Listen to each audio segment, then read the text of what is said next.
Welcome everyone to our 10th class, Market Growth Matrix. And this is the last one of our 10 classes for our course, Traditional Marketing. So welcome once again. My name is Juan LLerena. I'm a marketing consultant, also an entrepreneur and intrapreneur. So I really welcome you and congratulate you for being in this 10th class. So today we're going to be talking about this Market Growth Matrix. And this is also called the Boston Consulting Growth Matrix.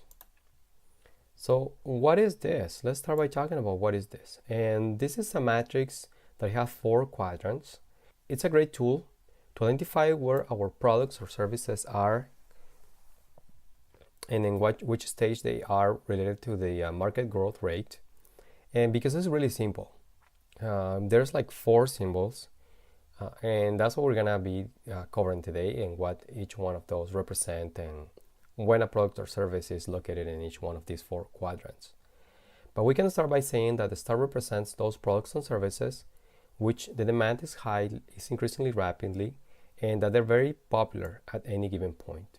On the right hand side, we have the question mark that represents the new product or idea.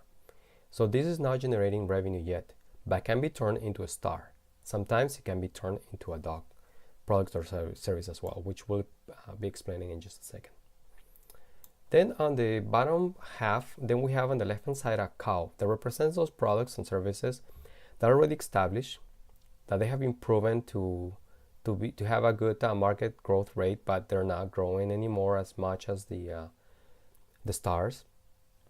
They let you pay your business expenses, they let you generate your business revenue, and that they let you invest in R&D, research and development. And the final quadrant, the bottom right, we have the dog that represents those products or services that are either not generating any income or that are causing you to lose market share.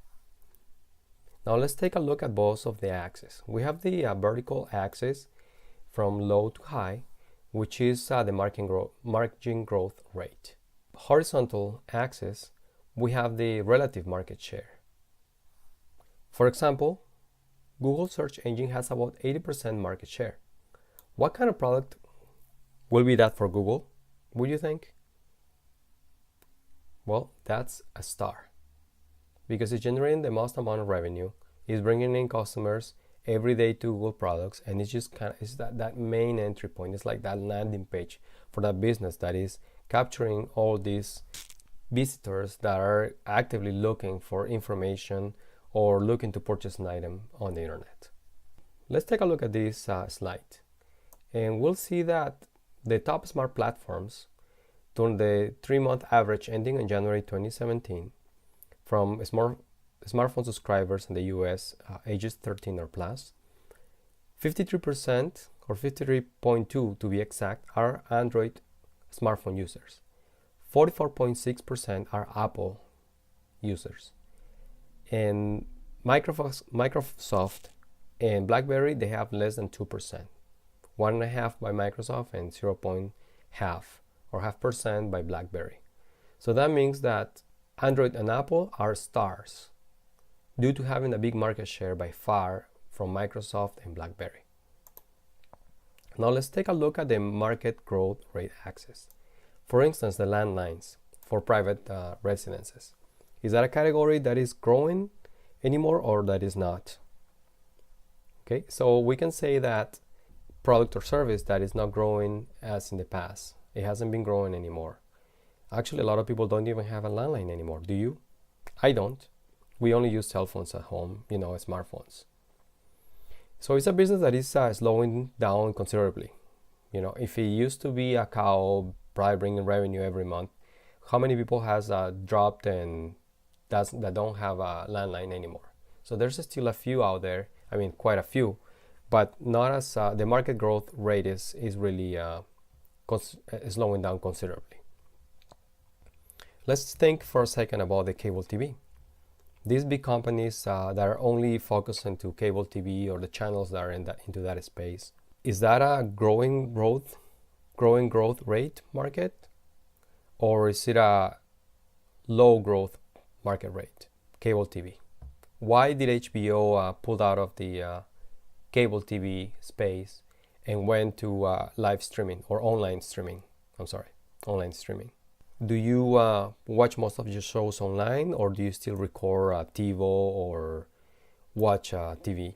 So just think of how the consumer right now is valuing the flexibility to watch videos on demand, sometimes live, all on their screens, and moving from a smartphone to a tablet to a laptop or a desktop and vice versa, and still being able to continue from where they left off, where they're at home, in the office, at the gym, in the car, or when you just go for a walk. So that's a declining market growth rate for the TV cable companies, which are packaging now internet service with the cable TV plus landlines. You get like awesome packages when you buy all three of them, but you only need one. Do you buy it all? It varies. Everybody will have a different opinion on that. But since we mentioned it, we should probably talk about the ISPs, the internet service providers. Are they experiencing a low growth rate or a high growth rate? We could probably agree that they're experiencing a high growth rate. We're finding more internet market penetration is still going on. More people are accessing more devices, and they're connected more and more every day, consuming more media and news and information, buying products online and spending more time online. So that's a market growth rate for those ISP internet companies. That's a star product for them right now. So we can deduct that a low market growth is for the cows and the dogs, and a high market growth product and services is for the star and the question mark. So a high market growth rate product with a high relative market share is a star product. A low market growth rate product with a high relative market share is a cow product. A high market growth rate product with a low relative market share is a question mark product.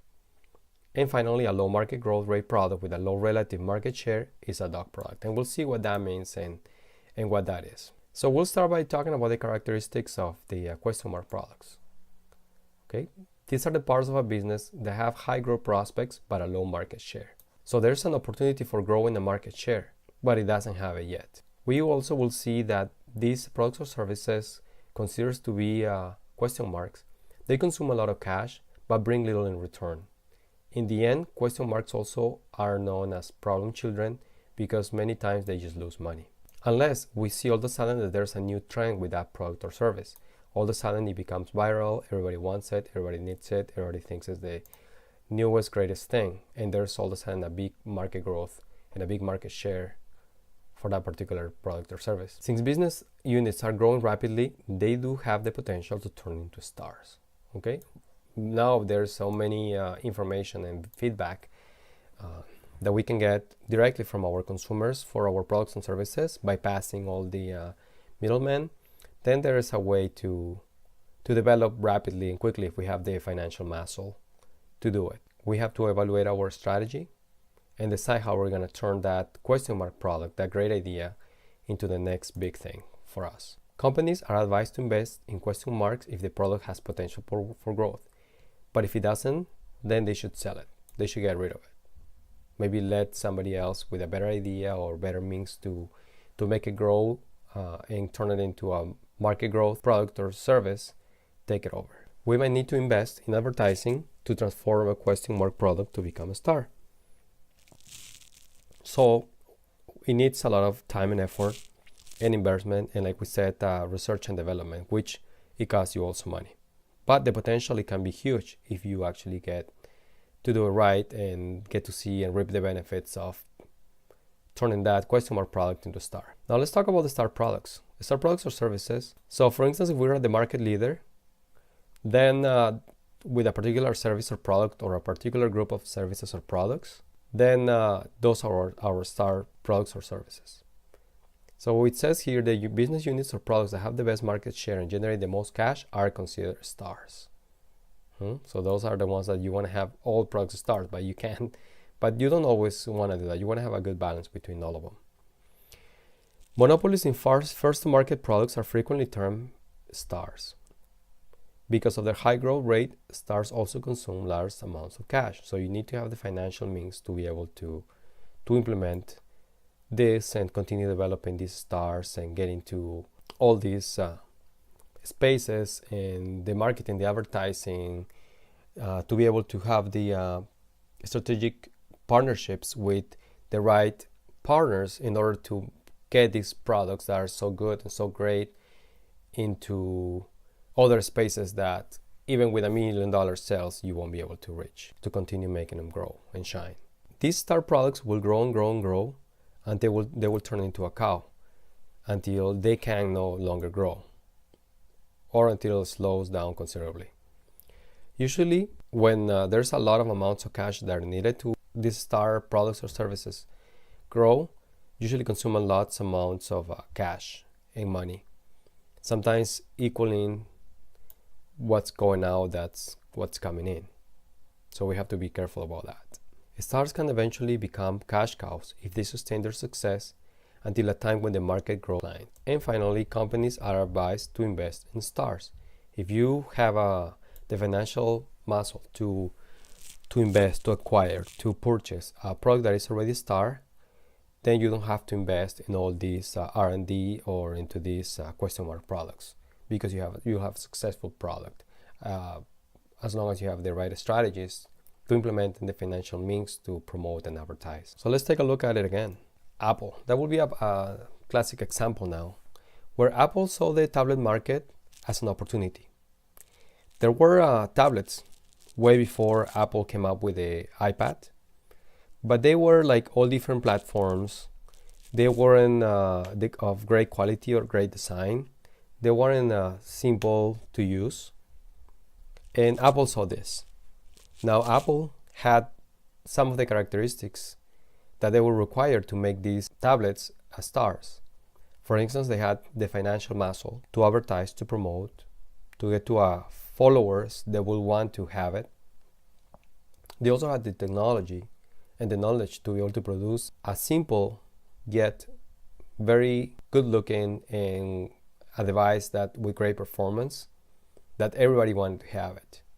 And they had the marketing resources to design a beautiful product that consumers wanted to have. They created that space, people that never even hear about it, or that they have seen tablets, never really saw an interest into it until Apple picked it up and produced this beautiful iPad, having an access to many apps and being a portable product that in many cases a lot of these things were featured into different tablets before Apple took it, but nobody had been able to put it all together and advertise it and invest all the technology and the financial backing to make it a success like it did.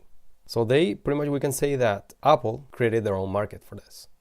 After a while, after they sold, sales started slowing down and then became a cow. At least until now, you can see the amount of space that tablets are taking on the shelf, the iPads. Yes, they're still out there, but they're not a star product anymore. They're more of a cow. People might have it for convenience. They still need to produce new ones and sell some, but it's not a star product. They're not making tons of cash on tablets anymore. And you can see by just looking at the shelf space that they're getting and where they're pushing for new products and new services. So it became a cow. And that's what we're going to be talking about, the cow products and services. So for the cow products and services, the cash cows are the leaders in the marketplace and generate more cash that they consume. So that's a good characteristic for a cow.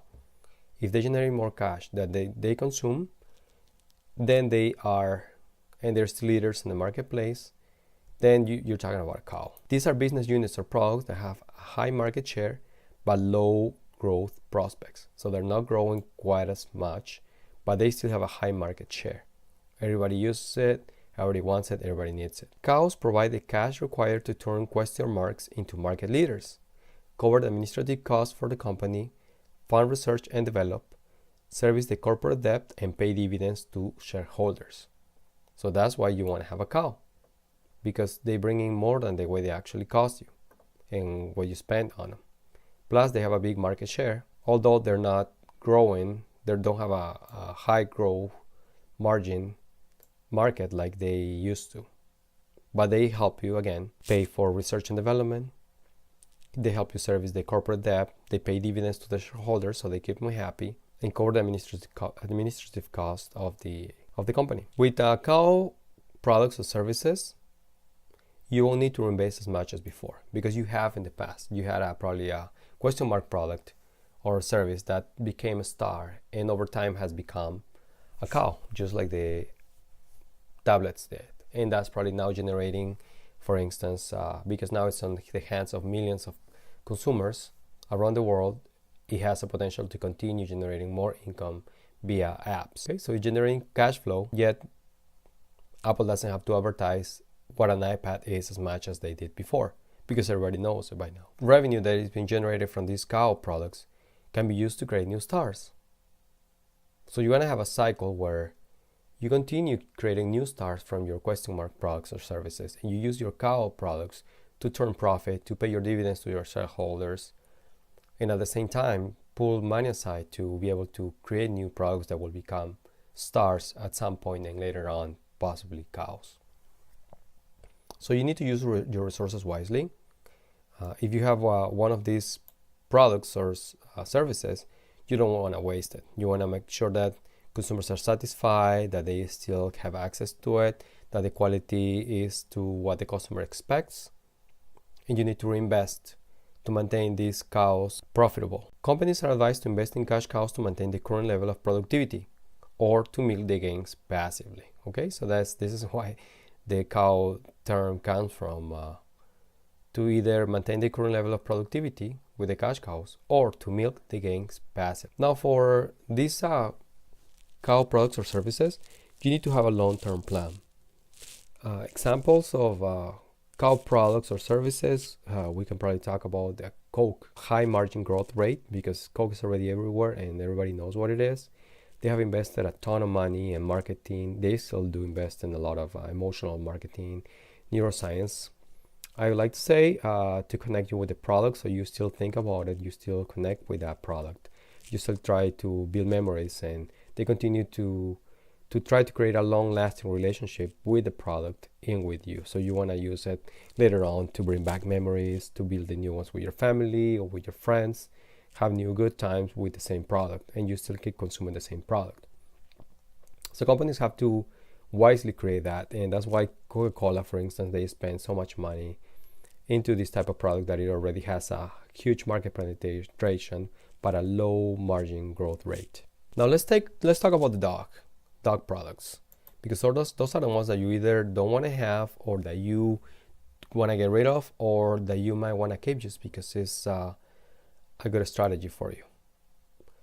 Now, the dog products are also known as pets.